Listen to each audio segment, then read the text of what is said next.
Hello po. So, welcome sa TikTok exclusive. So, this is a timeless reading para po ito sa mga zodiac signs na nandito sa gilid po. Timeless kasi kung kailan nyo ito nakita, no? This reading is meant to find you. Ayan. So, I want you to know that this is also a general reading. You may resonate with the entire reading or you may resonate with some bits and pieces of the reading. Take what's only yours. Magsimula na po tayo. Passion. Ang nakikita natin dito, no, parang isa sa atin medyo nagpipigil nitong inilalabas na or gustong ipadama ng puso, no? Kasi parang nasasabi natin na nai-inlove na yata ako, iba na yung nararamdaman ko, no? Parang nagiging intense na. May mga bagay na dati hindi ko inakala, no, na magugustuhan ko pala itong taong to. Pwedeng naiinis tayo dati, pwedeng hindi siya ganun ka-importante dati. Pero as time passes by, parang nasasabi natin na namimiss ko, no? Namimiss ko yung kulit niya, namimiss ko yung tawag niya, namimiss ko kapag naiinis din ako sa kanya, no? So, clocked, ang nakikita natin dito, hindi siya agad-agad, no? Nag-take effect. Kumbaga, itong emotions na ito, hindi siya agad nag-take effect. Feeling ko nga, late mo na nalaman na sandali, intense na, sobra na yung nararamdaman ko. Sobra na in a good way na parang sinasabi mo rin, I hate to be in love but I love the feeling of it. Medyo confusing siya kasi siguro sinabi mo sa sarili mo, hindi naman ako yung taong may in love dito sa taong to. No? Siguro at first, pinasakay lang natin or sumakay lang tayo. You can switch the energies po, by the way. What I am reading is the dynamic. Alright? Paradise. So, it felt like medyo nag-enjoy na tayo, no? Sa company ng bawat isa. For a few numbers of you, baka magkaiba kayo ng provinces, no? Magkaiba kayo ng dialects.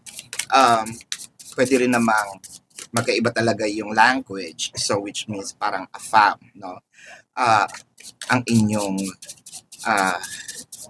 relationship, baka meron siyang lahi, what have you, no? The Eight of Cups. Parang feeling mo dito, or feeling nung isa dito, no? Ready na kaya siya? Kasi parang meron ka ring idea na itong taong to is either kakabreak lang, pwedeng kilala mo rin or may idea ka kung sino yung past niya, no? Parang sinasabi mo dito, kaya mo siguro pinipigilan itong iyong nararamdaman. It is because of ayaw mo maging rebound, no? Pwedeng you started as friends with the Ace of Wands and the Death card. So parang yung passion talaga is paulit-ulit siyang lumalabas, especially the Ace of Wands. Apart from the phallic card, it also signifies passion. So kung dalawang beses siya lumabas, chances are this is a mirrored energy already, no? Kaso with the Death card in here, nababasa niyo naman siya, no? Parang hindi pwede. Anong gagawin ko? So merong pagpipigil ng emotion, no? Merong pagpipigil ng damdamin na parang kasi ito yun habang pinipigilan mo, lalo siyang tumitindi, lalong lumalala, lalong hindi nagpapaawat, no? With the Queen of Wands and the Queen of Cups. So, nandito ka sa confusion na dahil ba natutukso ako or tinutukso ako, kaya ganito na yung feeling ko, baka na sa yung subconscious ko, no, naniniwala sa mga tuksuhan, or totoong with the Queen of Cups, nasa kanya yung mga katangian na hinahanap ko, no? Kumbaga, unexpected itong relationship or itong nararamdaman sa kanya, no? So tignan pa natin itong ibang cards. I want you to know na iba-iba po ang ating readings, no? Meron din tayo sa Blue app, doon din po sa red play button. Ayan. I also want to remind you na marami pong gumagaya dito sa page ng Babaylan TV. So, hindi po ako nag-aalok ng readings, hindi din po ako mananakot, no? Kayo po ang magme-message sa akin para if ever you want to ask for guidance and readings, yun po. Pero hindi po ako yung mismong magme-message. No? Mag-ingat po tayo. Ang totoong page po is almost 200,000 likes, 200,000 followers na, and 1.1 million likes. No? So apart from that, hindi na po ako yung ibang page and I'm not associated with them. Wala po akong backup account. No? So let's continue the reading. The Knight of Cups. Parang, sabi mo dito, at one point in time, siguro napigilan mo itong nararamdaman. Pero parang paulit-ulit nangyayari. Parang paulit-ulit na lang din siya bumabalik. Pwedeng nire-reject mo na rin itong damdamin or even the thought of in love na ako, no? Pero ito pa rin siya eh. Para siyang ghost na it keeps on haunting you.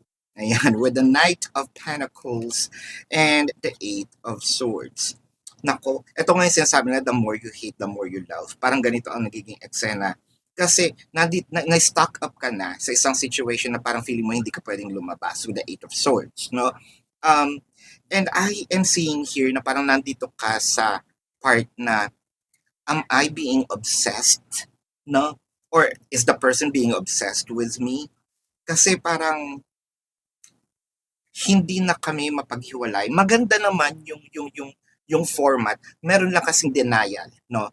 Maganda yung nangyayari, meron lang denial na hindi na ako to, no? Hindi na ako parang hindi ko nakilala yung sarili ko. And I'm worried baka maipahamak ako ng puso ko, no? With the Ace of Swords plus the Knight of Swords. Ito nga, yun yung biglang aminin natin, medyo intimate na rin, no? Nandun na tayo sa intimacy. So parang iniisip mo, kaya ko bang gawin? Or kung nagawa ko na, no? Baka hindi rin kaya yun ang naging dahilan kung bakit ganito na rin ang aking nararamdaman. Parang hindi ko sinasadya yung feeling. Hindi sa ayaw ko. Masarap naman yung pakiramdam. Ang gusto ko lang malaman dito is may kahihinatnan ba itong relasyon na ito or itong situation na ito, no? Let's get two more cards more. The Eight of Pentacles and the King of Wands. So, ang nakikita ko naman, the King and Queen of Wands, parang hindi naman nagbibiro kasi King and Queen of Wands showed up, no? Eight of Pentacles, I feel like both of you are working to get to know each other more. I feel like this is also a potential kind of commitment na, no?